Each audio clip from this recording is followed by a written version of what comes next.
I've been a car freak since I was a child, but I've also been very creative all my life and have always enjoyed drawing. I wanted to be a car designer. Then you can be creative and it's got to do with cars.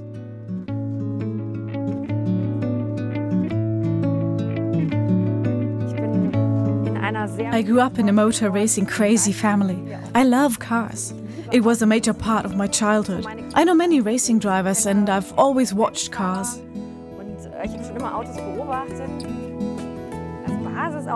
Being able to apply my degree in textile design to cars is what drives me on. And of course also the people I work with. In other words, I dress cars. That's lots of fun. I find it far more enjoyable than making clothes, which is so short-lived. A car stays on the road so long. You see it for such a long time and that's great.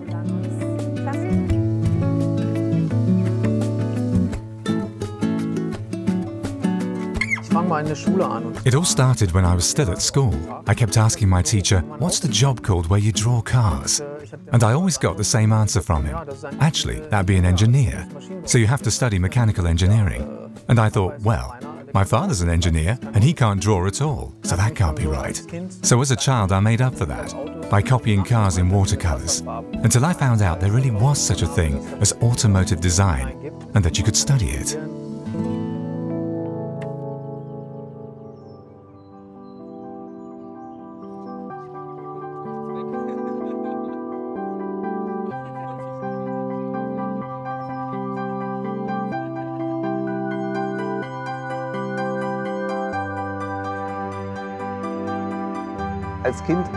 When I was a child, the Golf was always the Volkswagen, and it was always my dream to work on the Golf.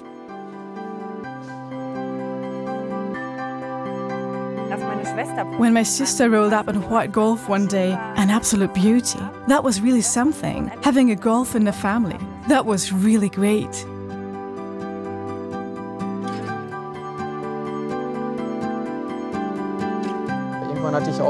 At some point I had enough money left to buy my very first own car, and that was a Golf 3. You could get everything in, even my enormous models fitted. I love that car.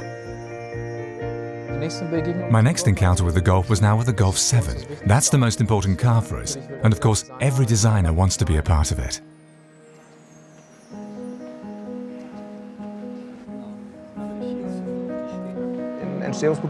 In the development phase, we took two models to go by. On the one hand, the very first Golf, the Golf 1, because it's the icon, the original. And on the other hand, the Golf 4 with its timeless, no-frills design that still works many years later. This very pure car design.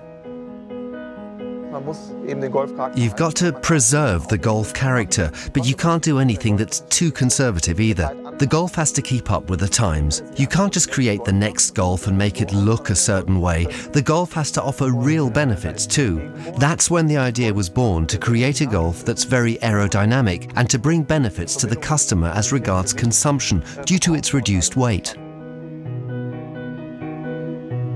The front wheels have moved forward, and as a result this year we call it the premium dimension between the centre of the front wheel and the door leaf has become bigger, so we're showing more metal. The bonnet is more horizontal, which makes it look as if the whole cabin area has moved further back. The C-pillar now sits on the rear wheel, which adds to the premium feeling and gives it that typical Golf look. In the Golf 7 we focus on the driver again.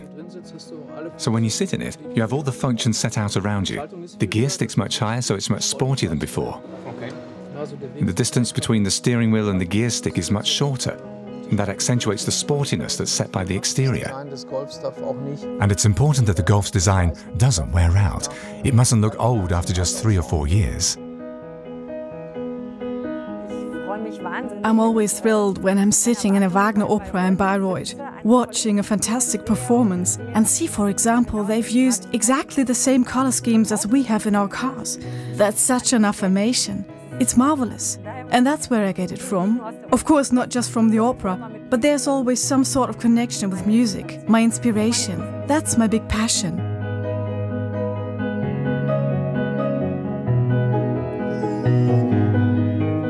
It's a roller coaster ride of emotions. Sometimes you think, wow, I've got it, the ultimate idea and everything's grand. I'm the one, I'm the greatest designer. But then the next day, you can't get your idea to work three-dimensionally. And you just stand there staring at the model and ask yourself, oh dear, what was I thinking? When you get into a Golf for the first time, the first thing you should see is the striking quality. You look around and see beautiful interior. You see the perfect workmanship. In a nutshell, the high quality. The emphasis is on the precision in every detail. And that was the aim. And that's how it turned out. The first impression you get is that the car is now one class higher. That the car has become one class more luxurious.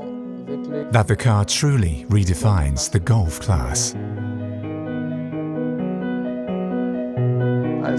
And when, on 5th of November 2009, I still remember the date, my boss called and said, "Philip, we've just chosen your design. Congratulations, that was a dream come true."